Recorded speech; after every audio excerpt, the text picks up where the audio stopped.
guys in the dark.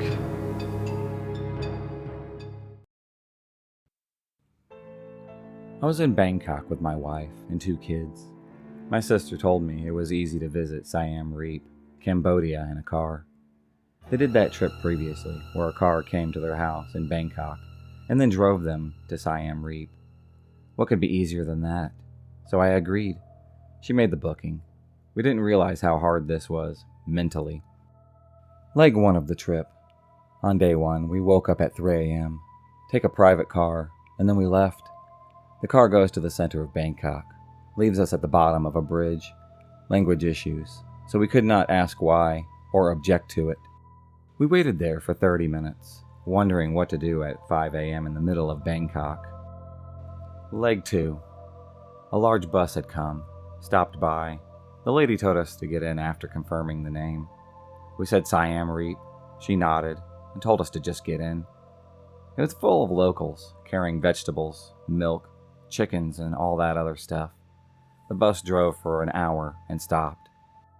The bus lady had told us to get down, so we got down on the floor. We found out that we were in the middle of what looked like a refugee camp with tents, people sleeping on the ground, cooking on the ground, and it was still dark. We could see a building about 5 meters walk. Went there since it looked officious. Our girl had met us, told us to go inside the building, which we didn't think it was immigration to enter Cambodia. We went through the immigration office, walked out of the other side. The girl met us on the other side, said let me take you to the hotel so you can refresh yourself and eat breakfast.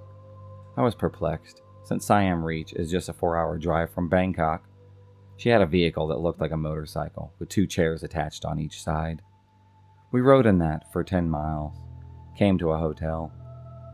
When we asked the girl to explain, we found out that we actually exited Thailand and were in no man's land.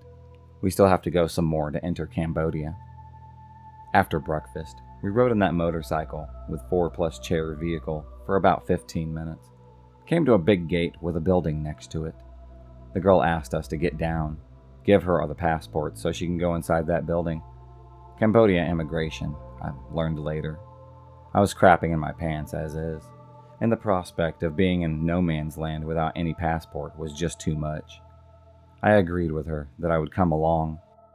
She spoke broken English. She said that they would not allow that. Finally, I gave her the passports. She filled an application, asked us to sign it, took them inside. We waited the longest 20 minutes of our lives. She did come back, though.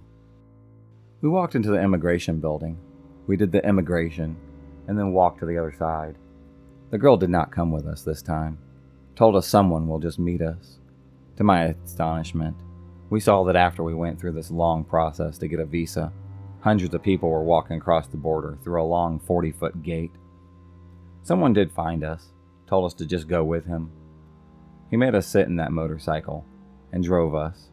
I was praying that it was not going to be a 4-hour ride to Siam Reap in this vehicle. He stopped in front of a hut that looked like a motorcycle repair shop. He then pointed to a car, told us to sit down. The car was so caked with red mud that I just could not make out what it was. We sat inside, and to my relief, I saw the T logo of a Toyota. Another man had came and sat in the car, and then started driving. We drove for almost 4 hours on Nana Road. As soon as we left that car repair shop, he pulled up in front of a thatched roof house on the side of the road, where it looked like they were selling bootleg liquor with glass jars. They looked like 20 gallons. We were sitting on the roadside. As soon as we stopped, a 10-year-old girl had come out, opened up the gas tank lid, and started pouring gas. We continued on our journey on this red mud road. Bridges that were broken or had only 2 plans laid out on cross beams, like train tracks. The car carefully drove over those planks to the other side. When it happened the first time, I was so relieved that I started thanking God. But then immediately saw that there was another bridge just like that. We went through some 14 such bridges. Driver spoke no English at all. Didn't understand what I kept on saying, which was Siam Reap, obviously. After about 2 hours, I started seeing some population. We saw the killing fields, lots of villages. We finally arrived at a hotel in Siam Reap. where a guard was waiting who spoke excellent English. From then on, we had a fantastic time. Cambodia is an awesome country. We had a lot of once-in-a-lifetime experiences. Having said all of that, looking back, I realized that I need not have worried at all. The Thai are fantastic people. They're calm, high integrity. Cambodians are the same. Everyone just wanted to help us. I would go back in a heartbeat. It was a road trip of a lifetime, at least for me. In 1998, my buddy and I were going to drive straight through from Grand Rapids, Michigan to Glacier National Park in western Montana to do 2 weeks of hiking and backpacking. Neither of us had a reliable car. He was 19 at the time, and I was 20. We borrowed his mother's 1992 Jeep Wrangler Renegade.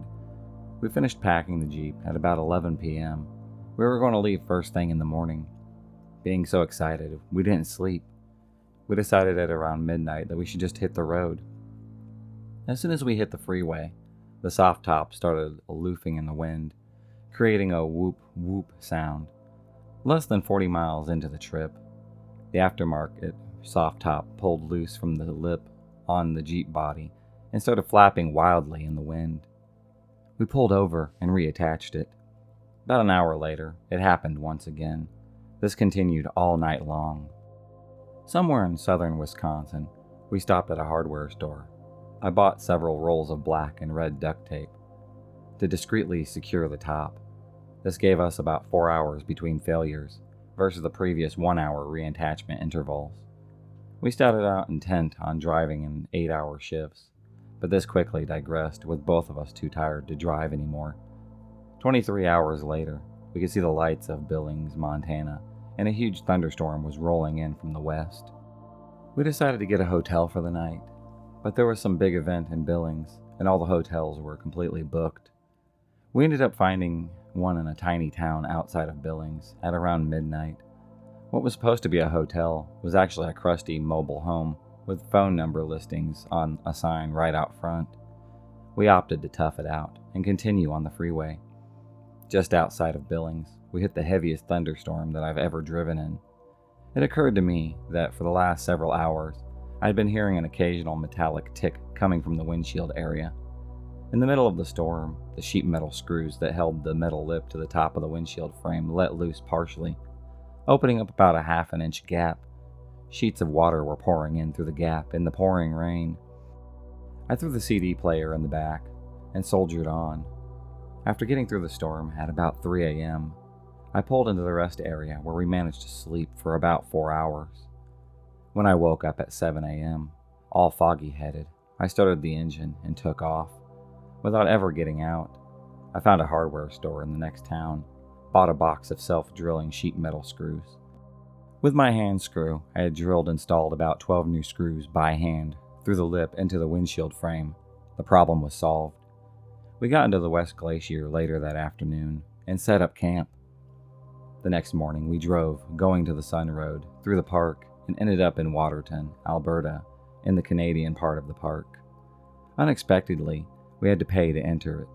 Day passes for our vehicle, in addition to backcountry passes to hike in the park. It became evident that we would be spending way more money on the trip than we had expected. When buying the passes, we told that a number of the trails that we wanted to hike were still snow-covered and closed in, so we had to climb down our hikes to less interesting trails that were actually open. The following morning, we completely emptied the Jeep to get our backpack stocked for the first hike. While I started arranging all of our stuff on a picnic table for repacking, my buddy was cleaning up from breakfast. He, for some unknown reason, had brought a glass of French coffee press along. He had his hand inside of it, cleaning it, when it suddenly broke, slashing his hand deeply across the palm and up the web of his thumb and forefinger. He clearly needed emergency attention, but it was Sunday morning in a tiny little town in the mountains. We got his hand bandaged up so he wouldn't bleed all over the place.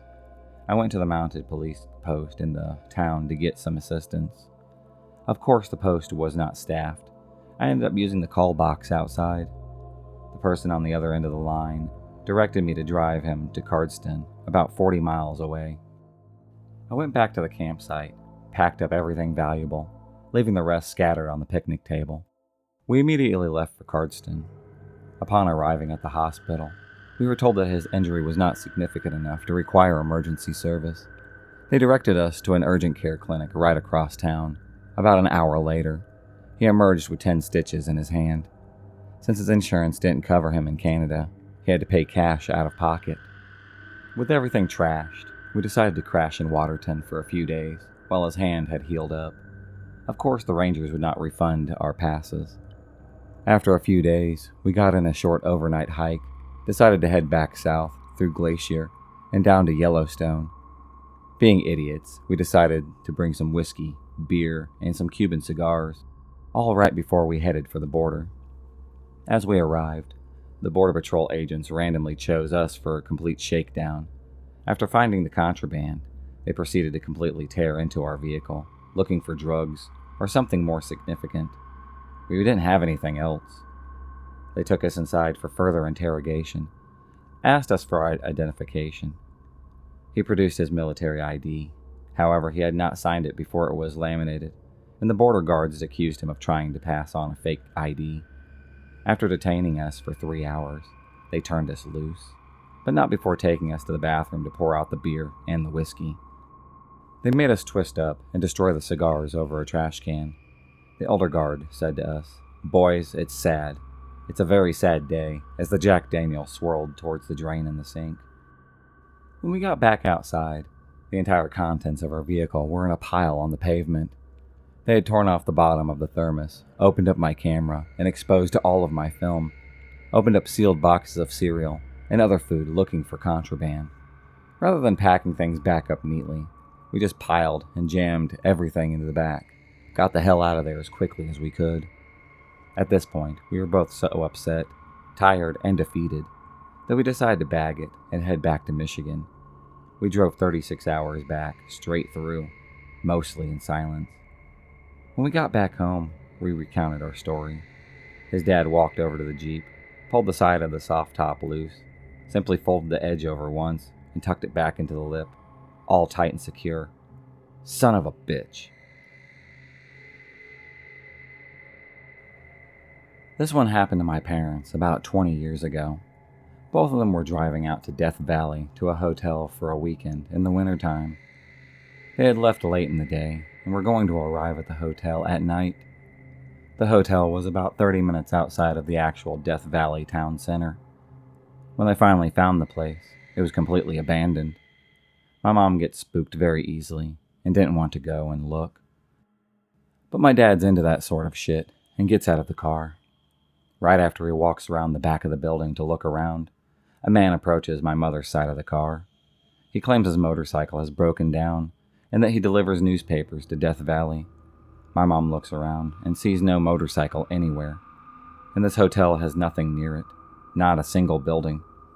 This guy was begging my mother to come get the newspapers and take them to the hotel in town, otherwise he would lose his job. He had the stack in his hands and wanted her to open up the door so that he could give them to her. My mom's getting serious vibes from this guy and refuses, then locks all of the doors, tells him to just go away. He continues to beg. Finally, my dad comes around the corner. The guy panics a bit and just hands him over to my dad quickly, and then he runs off. They drive off. They spot the guy, start walking off into the desert. They finally get to the hotel to deliver the papers, end up booking a room there. When they hand over the newspapers, the lady at the desk tells them that they don't get any newspapers delivered to the hotel. My parents open up the stack. They look at the front page. It's a newspaper from 1954.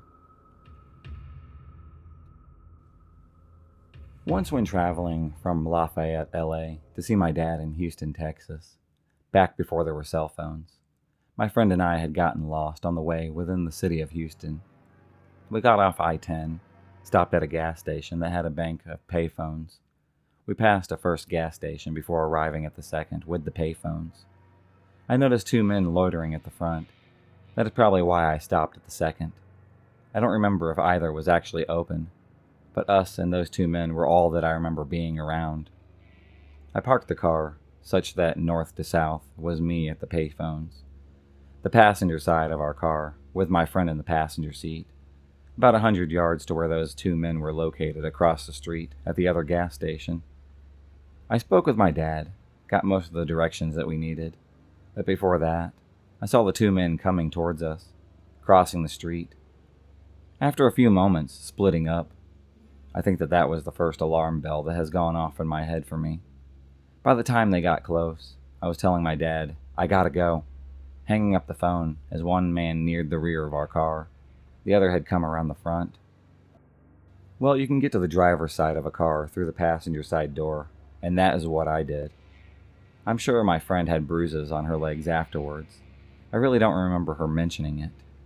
I just jumped over her and through to the side of the driver's seat where the keys were already in the ignition, which I turned on, put it into gear, and then I burned rubber out of there. Man, was my heart pounding. Oh, and I remember now that I dropped the phone receiver. I didn't hang up with my dad. If you enjoyed this video, please subscribe, like, and hit the bell for notifications on future videos and become a stalker of the night. And I'll see you next time.